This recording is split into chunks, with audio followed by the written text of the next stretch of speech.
bom dia, bom dia. Estou aqui do jeito que eu acordei, eu estou aqui com vocês para entendermos mais de Deus, para falarmos mais de Deus, para lermos o Antigo Testamento e ver o quanto Deus é poderoso, o quanto Ele deve, por nós, ser glorificado, ser exaltado, porque é o único que merece toda honra, toda glória, toda exaltação, toda a nossa admiração, todo o nosso eu é para Ele, né? Que hoje nós sabemos o que Ele vai fazer nas nossas vidas, só Ele que sabe. Cada segundo, cada minuto é dele, é para Ele, e só Ele sabe o que vai fazer nas nossas vidas. Se vai aparecer alguém, se alguém vai dar alguma coisa para nós, se alguém vai comprar de nós, se nós vamos dormir bem na parte da tarde, vamos nos alimentar bem, tudo é coisa de Deus. Então nós estamos no livro de Juízes, capítulo 3, versículo 1. Essas são as nações que Jeová deixou permanecer, para que pudessem provar todos os israelitas que não tinham passado por nenhuma das guerras de Canaã. Versículo 2. Isso era para que as novas gerações dos israelitas passassem pela guerra, os que ainda não tinham passado por coisas como essas. Versículo 3. Os 5 governantes dos filisteus e todos os cananeus, dos sidônios e os heveus que moravam nas montanhas do Líbano, desde o monte Baal-Hermon até Lebon-Amate. Versículo 4. Eles serviram como meio de provar Israel, para determinar se Israel obedeceria aos mandamentos que Jeová tinha dado aos seus pais por meio de Moisés. Versículo 5.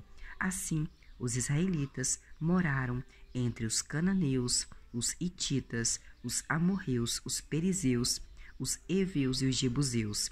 Versículo 6. Lembra que Deus tinha mandado matar todos eles porque eles cultuavam outros deuses? Então, Deus permitiu que alguns deles morassem ali perto para provar se realmente os israelitas amavam a Ele de todo o coração, que não iriam se desviar para outros deuses.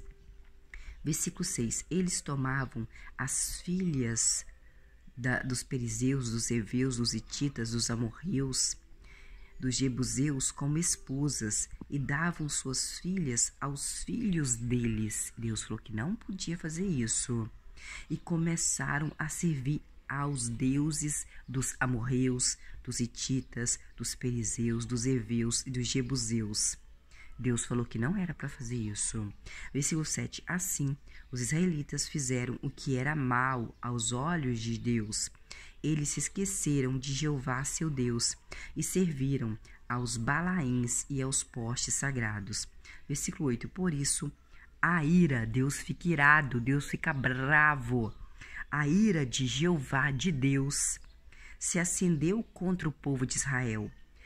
E Deus os entregou, o povo de Israel, que é o povo que Deus escolheu para cultuar somente a Ele, nas mãos de Cusã-Risataim, rei da Mesopotâmia. Os israelitas serviram a Cusã-Risataim por 8 anos, foram escravos deles. Deus entrega os seus inimigos nas tuas mãos. Versículo 9. Quando os israelitas clamaram a Jeová por ajuda, Jeová fez surgir um salvador para livrar os israelitas. Otiniel, que era filho de Kenaz, era irmão mais novo de Calebe. Versículo 10. O Espírito de Jeová veio, olha no versículo 10, o Espírito de Jeová veio sobre quem? Otiniel, que era filho de Calebe, de Kenaz, irmão de Calebe. O Espírito de Jeová veio sobre Otiniel. E ele se tornou o juiz de Israel. Quando ele saiu à batalha, Jeová entregou Cusã-Risataim, o rei da Mesopotâmia, nas mãos de Otiniel, de modo que Otiniel venceu Cusã-Risataim. Versículo 11. Depois a terra teve descanso por 40 anos. Então Otiniel, filho de Kenaz, morreu. Versículo 12. E mais uma vez os israelitas começaram a fazer o que era mal aos olhos de Jeová. Por isso, Jeová deixou que Eglon, rei de Moabe, ficasse mais forte que Israel, porque eles faziam o que era mal aos olhos de Jeová. Versículo 13. Além disso, ele trouxe contra eles os amonitas. Contra eles quem, Luciana? Contra o povo de Israel, gente, que desobedeceu a Deus. Foi cultuar outros deuses. Ele não aceita isso. Ele gosta que adora somente a ele, adoração exclusiva somente a ele, Deus, Pai de Jesus. Ele entrega você nas mãos dos seus inimigos se você não cultuar somente a ele.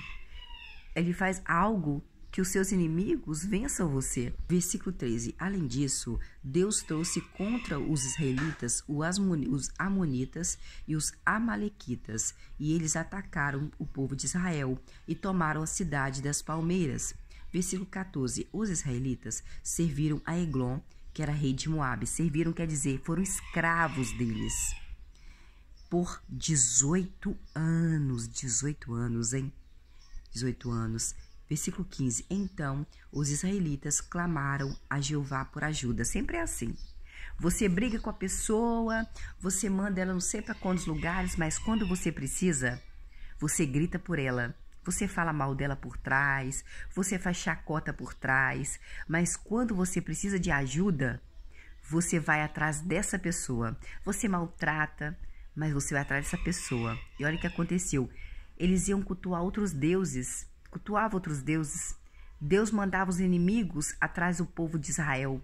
Quando o povo de Israel via que estava sendo vencido, eles começavam a chorar diante de Deus, chamando Deus de volta para ajudar eles. Versículo 15. Então os israelitas clamaram a Jeová por ajuda, de modo que Jeová fez surgir para eles um Salvador. De novo, Deus estava ajudando eles, hein? Eles clamavam, Deus ajudava. Então, esse Salvador chama-se Eude. Eude, ele era filho de uma pessoa chamada Gera, benjaminita, que era da família de Benjamim, o irmão mais novo de José do Egito, que era canhoto. Com o tempo, os israelitas enviaram por meio dele tributo a Eglon, que era rei de Moabe. Versículo 16. Nesse meio tempo, Eude fez para si uma espada de 2 gumes, de um covado de comprimento, e a amarrou na coxa direita debaixo da roupa. Versículo 17. Ele quem, Luciana? Eude apresentou então tributo a Eglon, rei de Moabe. A propósito, Eglon era um homem muito gordo. Versículo 17 está falando que Eglon era um homem muito gordo, mas dá para ver pelo nome, Eglon. Versículo 18. Depois de entregar o tributo, Eude foi embora com os homens que tinham carregado o tributo. Versículo 19. Mas quando chegou até as imagens esculpidas no lugar chamado Gilgal, Eude voltou e disse: eu tenho uma mensagem secreta para o Senhor, ó rei, de modo que o rei disse: silêncio! Então todos os seus servos saíram da sua presença. Versículo 20. Assim Eude se aproximou do rei, enquanto o rei estava sentado sozinho no quarto fresco do terraço. E Eude disse: eu tenho uma mensagem de Deus para o Senhor rei. Em vista disso, o rei se levantou do seu trono. Versículo 21. Então Eude puxou a espada da coxa direita com a mão esquerda e a enfiou na barriga do rei. Matou o rei, em nome de Deus, Pai de Jesus. Versículo 21. Então Eude puxou a espada da coxa direita com a mão esquerda e a enfiou na barriga do rei, que era canhoto, lembra disso? Versículo 22. O cabo entrou junto com a lâmina e a gordura se fechou sobre a lâmina, pois Eude não retirou a espada da barriga do rei, e as fezes do rei saíram. Versículo 23. Eude saiu pela varanda e fechou e trancou as portas do quarto do terraço ao sair. Fez tudo na calada, hein? Matou o rei a calada, Eglon, que era gordo. Versículo 24. Depois que Eude foi embora, os servos do rei Eglon voltaram e viram que as portas do quarto do terraço estavam trancadas. Então disseram: ele deve estar fazendo suas necessidades. Número 1, número 2. No fresco aposento interno dele, do rei. Versículo 25. Eles esperaram até ficar preocupados, vendo que o rei ainda não tinha aberto as portas do quarto dele, do terraço. Então eles pegaram a chave e abriram a porta do quarto do rei e viram o seu rei caído no chão morto. Versículo 26. Enquanto eles demoravam, Eude escapou. Ele passou pelas imagens esculpidas, que não era imagem de Deus de Israel, porque ele nem gosta de imagem, e chegou a salva Seirá. Versículo 27. Quando chegou, ele tocou a buzina na região montanhosa de Efraim, e os israelitas desceram da região montanhosa com ele à frente. Versículo 28. Então ele lhes disse: sigam-me, porque Jeová entregou nas suas mãos os seus inimigos, os moabitas. Assim, eles o seguiram e tomaram os pontos de travessia do rio Jordão para impedir a passagem dos moabitas, e não deixaram ninguém atravessar. Versículo 29. Naquela ocasião, mataram cerca de 10.000 moabitas, todos eles homens fortes e valentes.